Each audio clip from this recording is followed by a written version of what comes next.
I'm Dream Queen, you're in the cab with me, and thank you so much for joining. You can find archives of this show anywhere you play podcasts. Mixcloud will give you the whole show with music. You can find all kinds of links at Linktree and in the Cab Radio. Please tune in. Lilly, thank you so much for joining. Hi there. So, oh my gosh, I was just telling you earlier, and I'm telling my listeners now, you're a mystery to me, an enigma and a mystic woman that I've seen around this town for the 12 years I've been here, and have sparked so much curiosity within me about the work that you do and what you offer our community. So thank you for being here. Thanks a lot. I'm really love to get on the radio and talk, so because I'm a talker. So. Well, please, would you tell the audience, because my audience hasn't met you through here yet. I know that there are many local listeners, but there's people far and wide who are like, who's this Lilly Whiteswan? How do you want people to know you right now? Well, I became Lilly Whiteswan in the 70s, in like 73. I have many names. My first name that I didn't find out until I was in my 60s was Donna Lynn Timmerman. I was Linda Ogden for a long time. And then I have all of my husbands. I've been married 5 times, so I have had a lot of different last names. But I was thinking about changing my name, and I didn't know what to do because I needed to have a new name. I was in a melodrama in Cerrillos, and we had to have acting names. So I was trying to figure it out, and one night at a bar, a guy asked me my name, and I said, "Oh, my name is Lilly."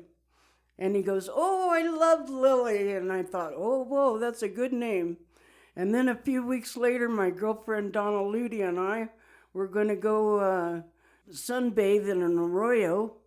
And so we took a hit of acid, and I got to the arroyo, and I'm laying there, and I'm looking up at the sky, all nude and everything, and I go to her, "Look at the clouds.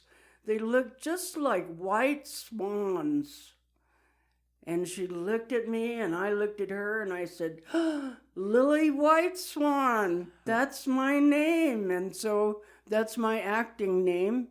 I acted under it for quite a few seasons, and it all of a sudden became my name. I just loved it. And if you look at my ID, it says Linda Ogden. So there's the part of the enigma.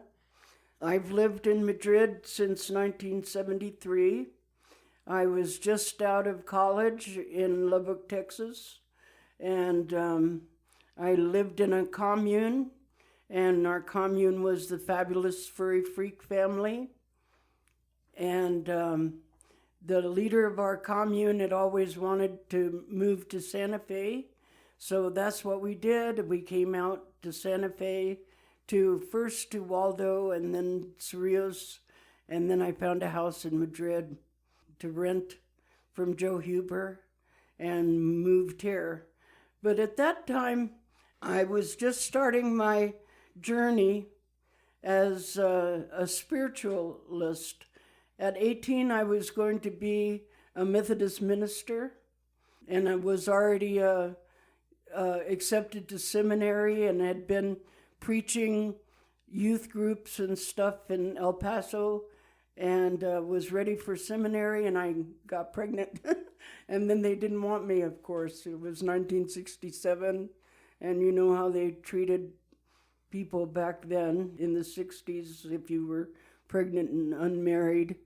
Luckily, my friend Lee was a friend, and he asked me to marry him, so he made me what you guess you would call legal or whatever.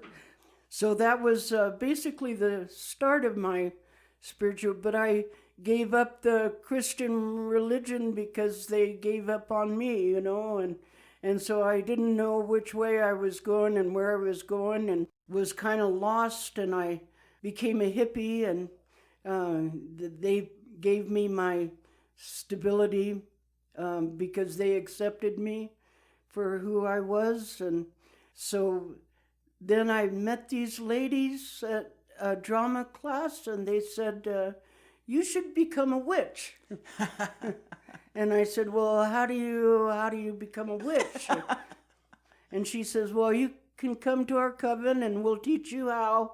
And so in order to become a witch, you have to write. They have a book of, was not a satanic book, but it was a book of, you were learning the history of the witches and stuff, but you had to write it down, and you had to make your wand, and then you had to make your shield, and so I did all that, but then I really didn't like the man who was the warlock, because the warlocks think they should take over, and tell us what to do, how to do it, or whatever, and I didn't like that.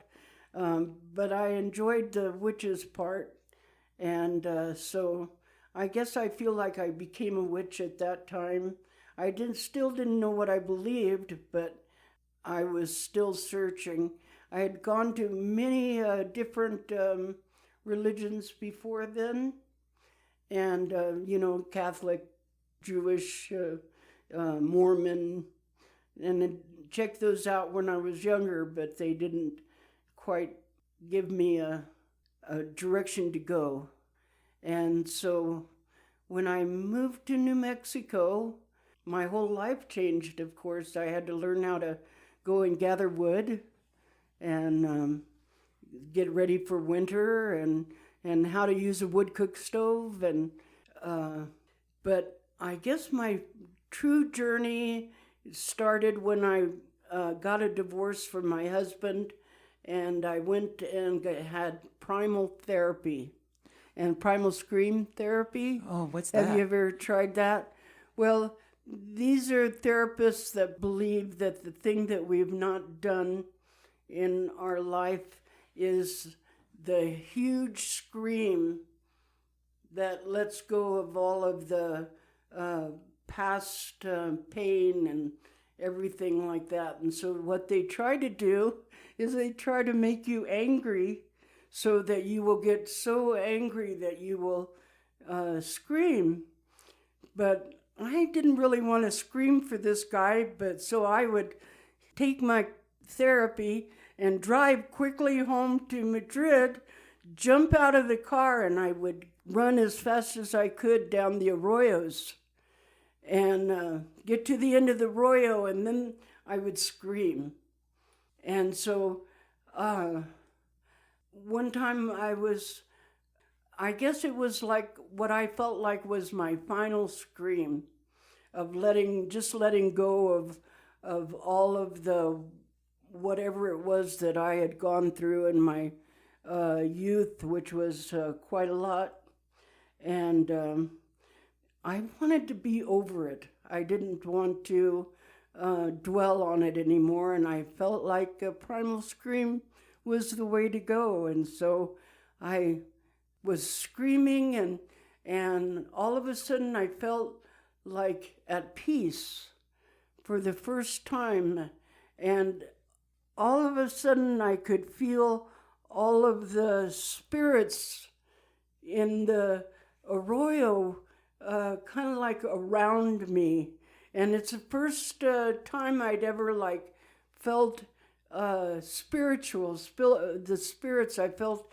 That's when I met the spirit of Madrid, the Ma, that is the spirit of Madrid, come into my heart and made me realize how beautiful and open this land was. So it was definitely my first spiritual being able to really just really and truly see the spirits that were in and around me in the arroyo. It was just most amazing. So I used to, of course, be awake at 4 o'clock in the morning because I was just getting used to being single and 3 kids, and 4 o'clock was my time for myself. And I had been reading a whole bunch of different spiritual books and stuff, and at that time decided that I really wanted to become the very best person that I could be and the most kind person. And I felt that Buddhism was the way to go because Buddhists work on themselves, making themselves the best that they can be, and that's, I guess, towards enlightenment or whatever. And so from then on, I danced down the arroyo, and my life started with my kids, and my whole life just started easing out. And but I still didn't have any kind of direction to go. Then I got a reading from a girlfriend of mine, astrological reading, and she said to me, she says, you have to, nothing in this world will work out until you become a healer, because that's what you are. And I'm like, oh, well, that's a good direction to go, to be a healer. And it just so happened that she was the principal of a massage school in Santa Fe called Dr. Shear's Healing. And she asked me if I wanted to go there and learn how to massage and learn more about spirituality and everything through that school. And I said, well, sure, you know. And so I started going to the school. And one day I read on the bulletin board that Dr. Shear needed someone on the weekends to help take care of him while the people that took care of him went away. And then all of a sudden, I'm working one day at Dr. Shear's, and they call and say that they're never coming back. And so I ended up working for Dr. Shear full time. Dr. Shear was a wonderful, wonderful man. And he was in the I Am Church, which follows Saint Germain. I'll talk to you about the I Am Church maybe when we meet again. But the thing about Saint Germain is that he's a healer, and he heals with the violet purple flame. And so during massage school, then you have to decide which direction you're going to take your massage, you know, what kind of masseuse you're going to be and how you're going to work on people, you know. Dr. Shear one day taught me the Egyptian way of massaging, which is rolling the skin and pulling it up and adding oxygen to the skin. And you can roll up the back and add oxygen and work on the vertebrae, getting them back into place and stuff without invasion or anything, you know. The Turkish, their massage is pinching, which is an awful... I've had friends that have had Turkish, and it's just awful. But so terrible. The Egyptian is kind of like the pinch, but not quite, you know what I mean? And so I decided on that Egyptian, and then I decided that I was going to be a curandera. And that's Spanish for healing. And I would be the first Buddhist curandera because it's mostly a Catholic type practice, you know. I wanted to be a curandera because curanderas don't charge for their healing. You just give them what you can. So if all you have is 4 eggs to give, then that's where you give the curandera, and I really like that. I like the idea that I didn't have to ask anyone to pay me for what I was going to do. So that's what I decided to do. And so then all of a sudden I started really, once I decided to become a curandera, I started doing dimensional travel, because that's part of being a curandera. But a curandera means seeing people in this world and seeing people out of this world and being a trusted friend in between. So I started by helping deliver babies. My first baby was here in Madrid. I had never done it before because I'd had all my children cesarean, so I didn't know anything about the other kind of birth. And my friend Jim came and got me and said, Linda's having the baby and we can't drive because she's... And I said, well, I've never done it. So I went in and he had books, all these books out. And so I started reading books real fast. And then I said to myself, you know, that I probably have done this many, many times in my past lives. And so I should be able to do this, and I should know exactly what to do and how to do it. And so it was the first time I basically went into myself and started looking through past lives. And I hit upon one that knew exactly what to do.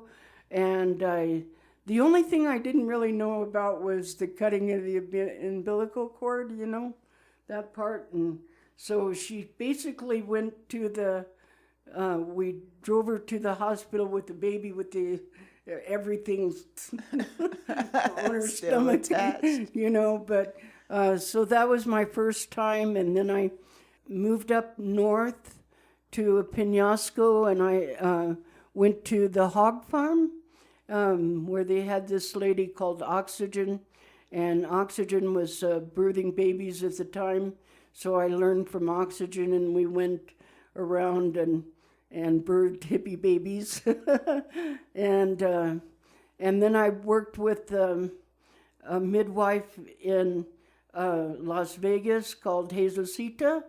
I became her apprentice, and when you're an apprentice, you like make beans and make the tortillas and then help with anything with the birthing. So I learned a whole bunch from Jesusita and came back here and birthed some more babies around Madrid and around Santa Fe and stuff. So then that was my first part of the seeing people into the world.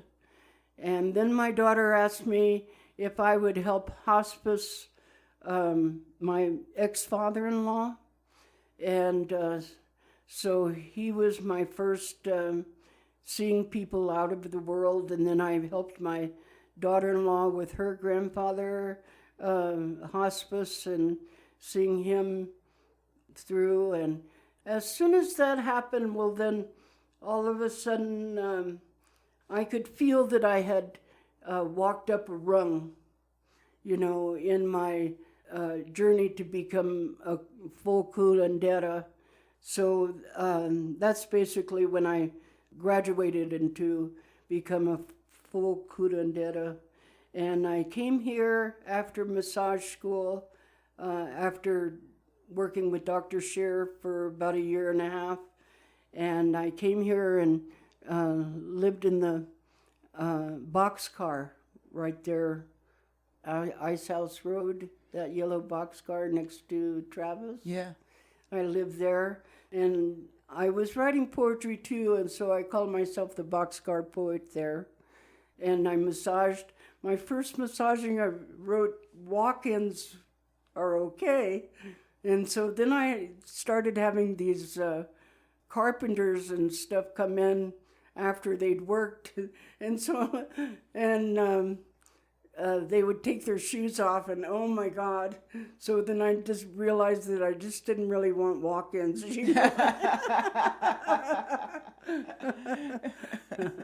Were their feet too stinky? Oh my God.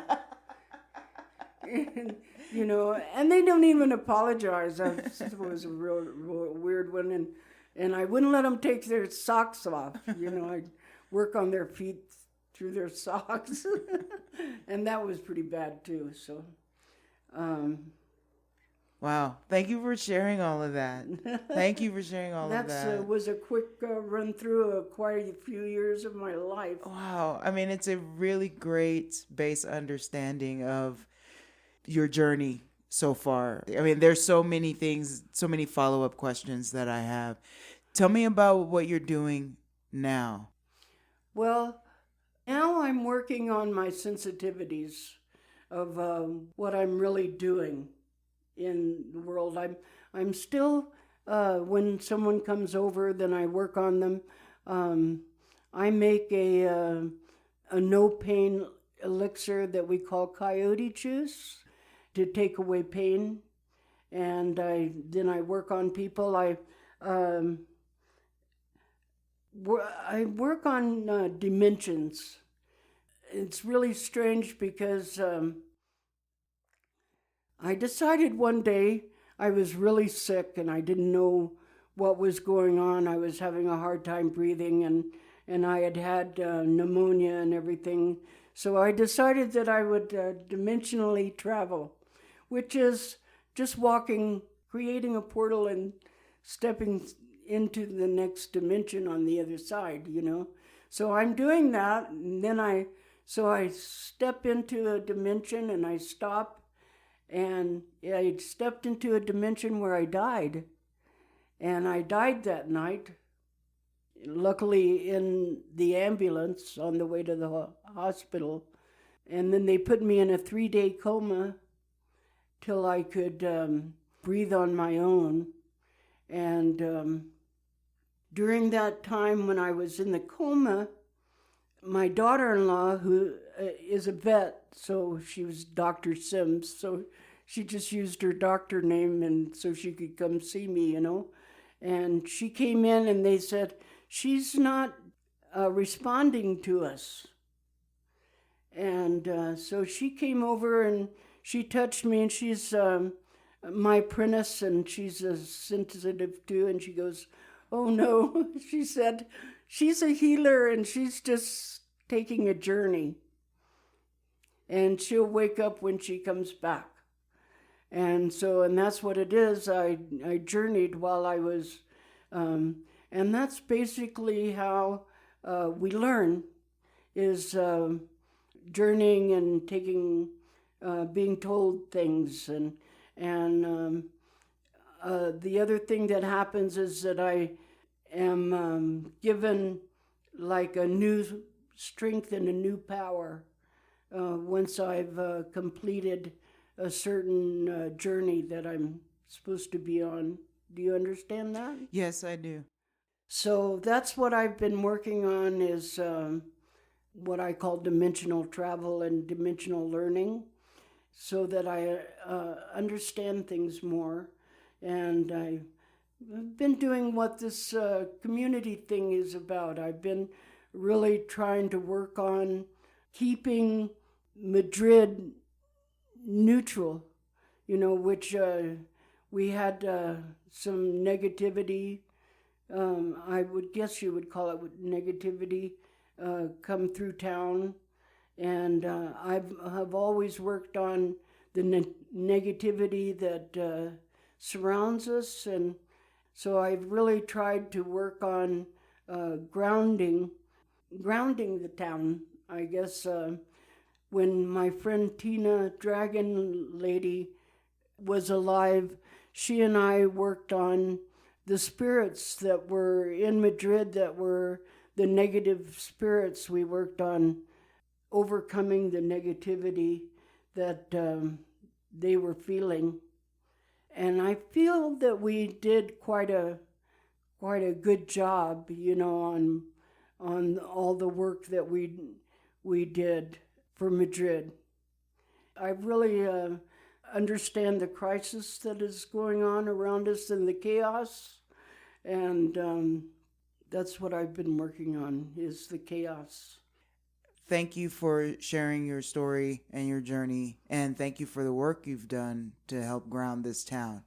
It's a safe place for a lot of people here. It's been a safe place for me for about 12 years, and I've wondered how. Like, what is the magic here? And you are definitely one of the guardians and gatekeepers here. So, do you have any tips for a lay person or a beginning witch that can help people do some of that grounding work for themselves at home and as they move through the town? Because we each have things that may attach to us or, attract to us, or our own issues.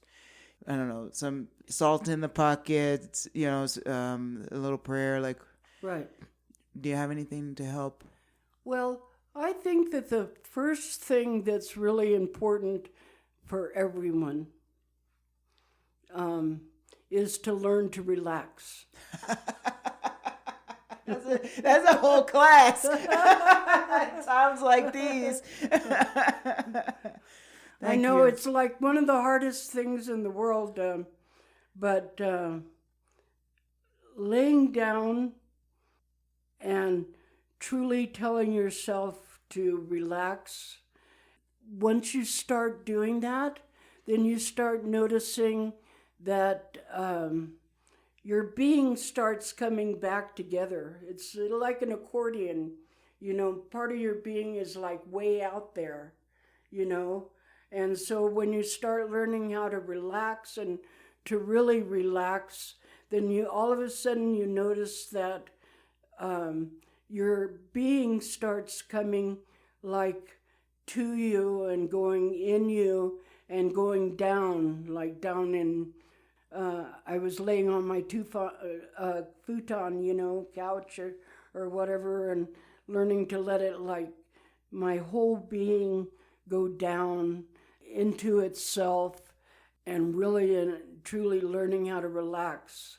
It's one of the reasons why we can't sleep is because we have not taught ourselves again how to relax and being within ourselves and stuff like that. So I say to myself, relax, relax, relax, relax, relax, relax, so that it's a mantra word of making myself relax and becoming within myself. Once then you know how to, like, gather yourselves, all yourselves that are out there and stuff like that, and gather yourself in, then starting to listen to yourself is like the next thing, and totally trusting in what you're saying to yourself. If it's positive, if it's negative, then you need to tell yourself to shut up. And not accept anything that doesn't progress yourself, and being part of loving yourself. And the biggest thing is learning to love the being that is yourself. And we always think it's our face but no, it's the brain and all of the nerves and everything. That is the being that is in all of us. If you're a dog, if you're a cat, or if you're a human, that brain and that nervous system, that is the being, and so you have to, like, truly love that being, and that is what is loving yourself, is like truly loving yourself all the way to your being, and trusting your being, because once you're loving yourself, well, then the things that you say to yourself are more important and more growth for yourself and your being. So that's the other thing that I've been working on, is truly loving my being. I love that. I really think that a lot of people need to do that. We all need to do that more. And it breaks my heart for myself and as many people as I meet who can't or don't love ourselves. Right. But I think that the thing that helps is knowing that you are loved by other people, so it really is the reason why I truly want to love, is because it helps others with their growth, and also because knowing that they're loved, you know. So that's what it is that I work on, and some people are really much harder to love than others, and there are some people that I don't love, that I can't love, because I know a dimension about them that I can't get past that, I guess. I want to have you on every week. I'm looking forward to learning so much more about you and working with you on some projects. We've talked a little bit about the book that you're working on, and we got about 10 minutes here, 12 minutes. I'm wondering if you'd share your song with us before I go down another tangent. Are you willing to? Okay, I did choose a song to sing. This is a song I wrote in Dulce. I've written all my songs in New Mexico, and when I went to Dulce, we were trying to get rid of some puppies. I was living in Lindrith, and I was standing there in Dulce at the end of the Trail of Tears, and reading it, and this is the song that came to me. I've been on the trail of tears for a while. I've walked its lonely path. My soul is weary, shoes worn to the bone, and I'm afraid I'm lost on the trail of tears, always searching for my home. Can you tell me which way to go? It seems like I've been down this road before. Now I've heard tell there's an end, even read some have found their way, but I'm afraid I'm lost on the trail of tears. I'm afraid I'm lost. Can you tell me which way to go? It seems like I've been down this road before. Now I've heard tell there's an end, even read some have found their way, but I'm lost on the trail of tears, always longing for my home. Thank you. Thank you. I wanted to dedicate that to you and to my beautiful friend Barbara Branch, who has taught us how to heal and smile at the same time. What a beautiful, beautiful woman she is, and I love Barbara Branch. Love you, Barbara. Love you, Barbara.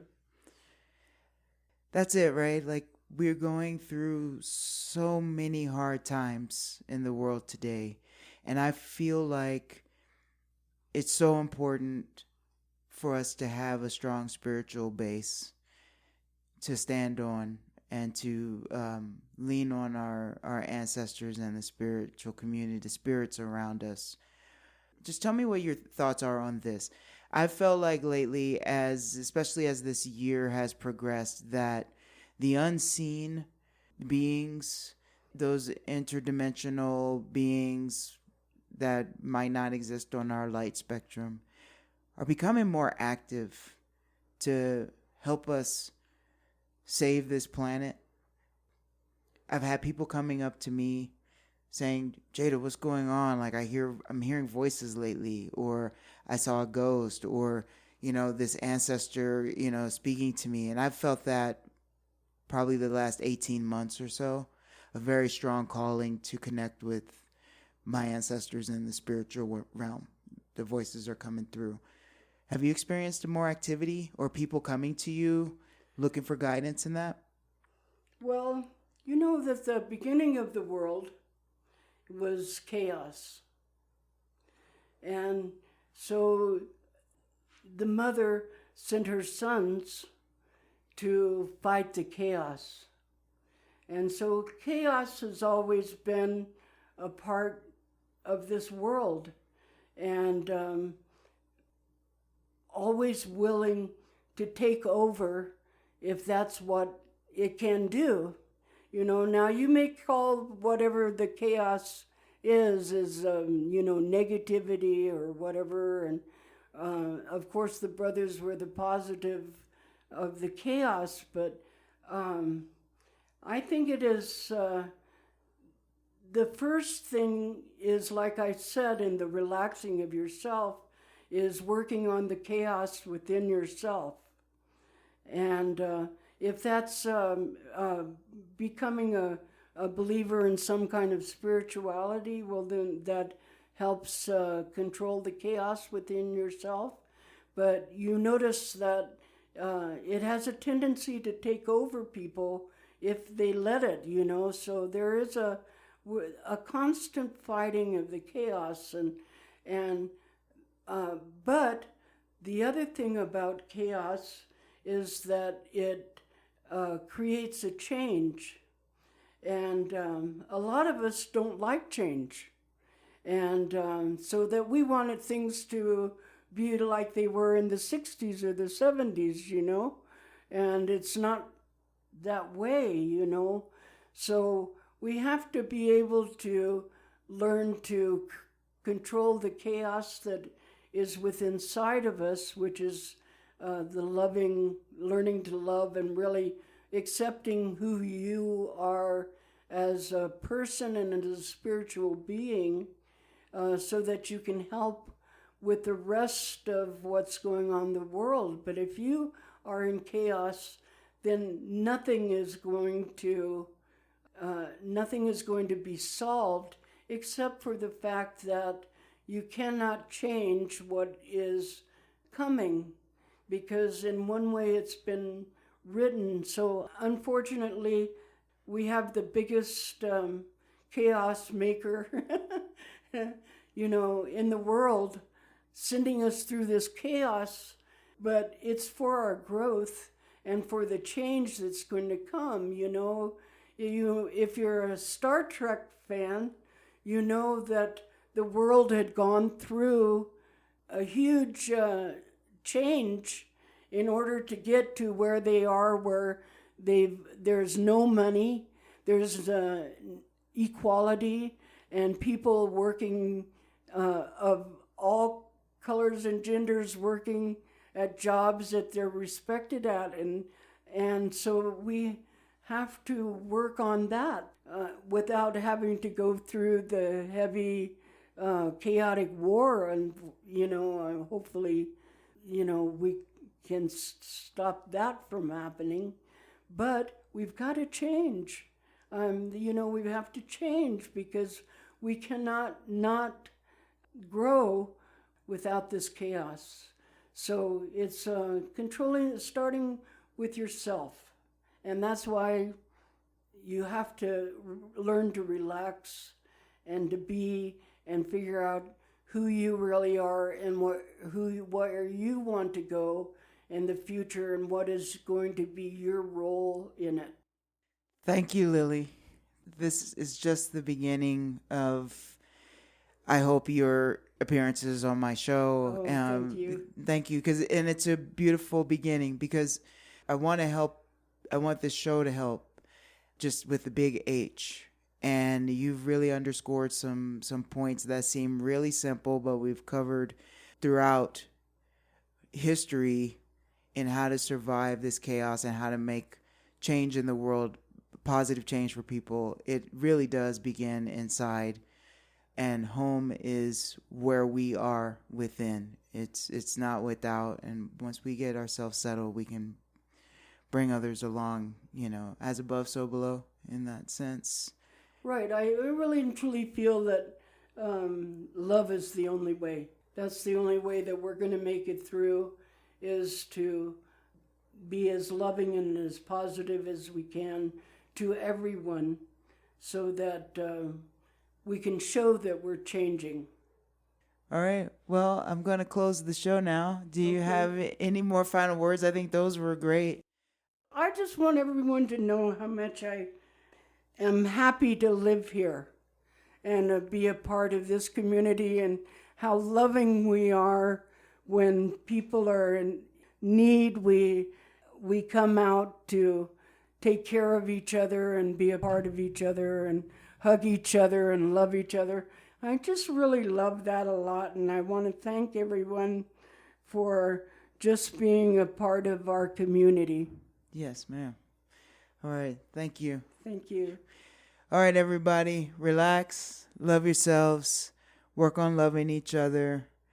I've been taking a laying on my floor lately. I've realized how often as I get overwhelmed, and then, I'm just like, I'm just going to lay here for a minute. And it really does make a difference. Be easy. We can make it through all of this. Love y'all. In the Cab Radio is produced by Jada White, a.k.a. Dream Queen. Original theme music produced by Baby Weekend Boys and Icky Mac the Beat Jugular. Learn more at In the Cab Radio at Linktree. Thank you so much for tuning in.